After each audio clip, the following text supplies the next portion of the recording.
Good morning friends. जैसा कि हमने लास्ट एपिसोड में देखा था कि एडरलिन हुआओ जुआन सिटी के सभी लोगों को अपने बर्थडे पार्टी में इनवाइट करने को कह देते हैं। अब आगे जहां हम ली होंग को अपने मार्शल आर्ट की प्रैक्टिस करते हुए देखते हैं, तभी दूसरी तरफ यान काफी परेशान होकर बार बार इधर उधर चल रही होती है। तभी वो अपने फादर से कहती है कि आपको अभी भी जियाओ लिक्सिंग नहीं मिला, जिस पर उसके फादर कहते हैं क्यों आई ब्लड एलेक्सर फॉर्मूला के चोरी हो जाने के बाद मैंने जियाओ लिक्सिंग को खोजने के लिए बहुत सारे लोगों को भेजा है, लेकिन उन लोगों को चोर का कोई निशान नहीं मिला। अब यह सुन यान काफी गुस्साते हुए कहती है कि फादर, मैंने पहले ही कहा था कि वह एक अच्छा पर्सन नहीं है, आप मुझ पर विश्वास करते ही नहीं हैं। और यहाँ शायद जियाओ की बात हो रही थी कि उसी ने उस फॉर्मूला को चुराया होगा। तभी यान के फादर कहते हैं कि फिलहाल इस बात को छोड़ते हैं, क्योंकि अभी इम्पोर्टेंट बात यह है कि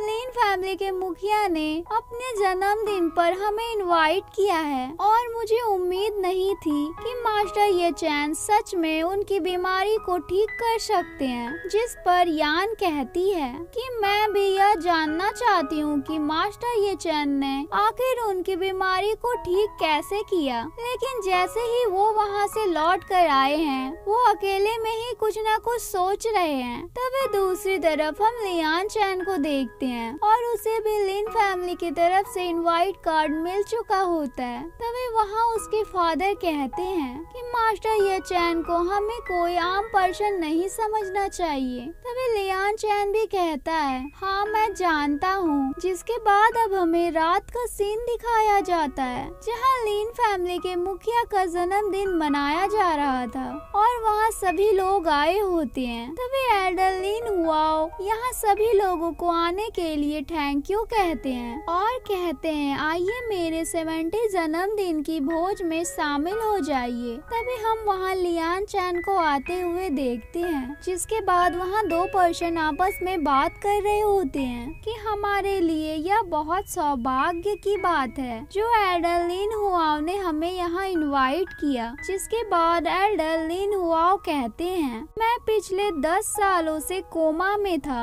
इसलिए इस बार मैं बहुत लकी रहा जो मैं होश में आ गया। तभी मुझे यह एहसास हुआ कि लिन फैमिली बिना उत्तराधिकारी के नहीं रह सकता। हालांकि इससे पहले मैं लिन फैमिली के अगले मुखिया की घोषणा करूं, मुझे इससे पहले एक काम करना है जो मुझे 10 साल पहले करना चाहिए था। तभी इधर कुछ लोग आपस में बात कर रहे होते हैं कि लगता है एडरलिन हुआओ अब मुखिया पद को छोड़ना चाहते हैं। तभी वहाँ दूसरा पर्सन कहता है कि हाँ शायद वो बहुत बूढ़े हो चुके हैं इसलिए। पर तभी वहाँ मास्टर लिन खड़े होकर कहते हैं कि फादर आप अभी भी एक स्ट्रॉन्ग पर्सन है, आपको इतनी जल्दी मुखिया पद को छोड़ने की क्या जरूरत है। हालांकि आपके बेटे ने पिछले 10 सालों से इस लिन फैमिली को संभाला है, लेकिन मैं अपने फादर के जगने का वेट कर रहा था। जिस पर एडरलिन हुआओ कहते हैं क्या मैं तुमसे एक क्वेश्चन पूछ सकता हूँ। जिस पर मास्टर लिन हाँ कहते हैं। तभी एडरलिन हुआओ कहते हैं अगर कोई पर्सन किसी अनाथ को गोद ले लेता है तो क्या वो पर्सन अपने खुद के बच्चे को भूल जाएगा।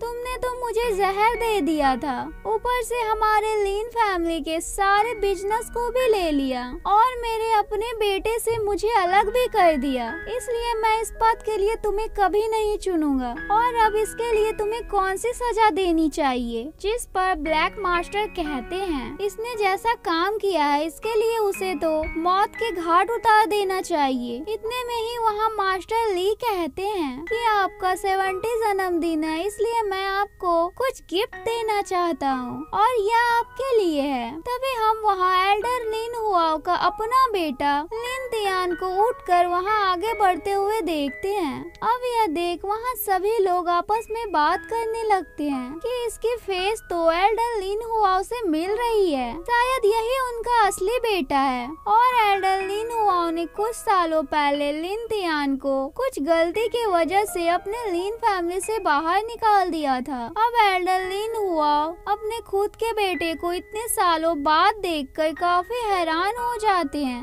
जहां अब लिन तियान अपने फादर के सामने आकर अपने घुटनों पर बैठ जाता है। तभी वहां उसके फादर आकर उसे उठाते हुए कहते हैं कि मैंने तुम्हारे साथ बहुत गलत किया था, प्लीज मुझे माफ कर दो और उठो, मेरे लिन फैमिली का बेटा घुटने नहीं टेक सकता है। अब यह सब देख मास्टर लिन को तो काफी गुस्सा आ रहा होता है। तभी इधर वहाँ कुछ लोग आपस में बात कर रहे होते हैं कि लिन फैमिली का असली बेटा वापस आ गया है, इसलिए अब मुखिया तो इसे ही बनाया जाएगा। तभी इधर एल्डर लिन हुआओ अपने बेटे से कहते हैं तुम सैड मत हुओ, मास्टर लिन को इसकी सजा जरूर मिलेगी। अब यह सुन मास्टर लिन हंसते हुए कहता है कि बूढ़े तुम शुक्र मनाओ जो मैंने तुम्हें इतने दिनों तक जीने दिया, नहीं तो मैं तुम्हें कब का मार चुका होता, पर तुमने मुझे इस बर्थडे पार्टी का बोलकर धोखा दे दिया, मैं तुम्हें अब नहीं छोड़ूंगा। जिस पर सेकंड एल्डर गुस्साते हुए कहते हैं आखिर तुम्हारी ऐसा कहने की हिम्मत कैसे हुई। पर तभी वहाँ मास्टर लिन के कुछ गार्ड्स आकर उन्हें चारों तरफ से घेर लेते हैं।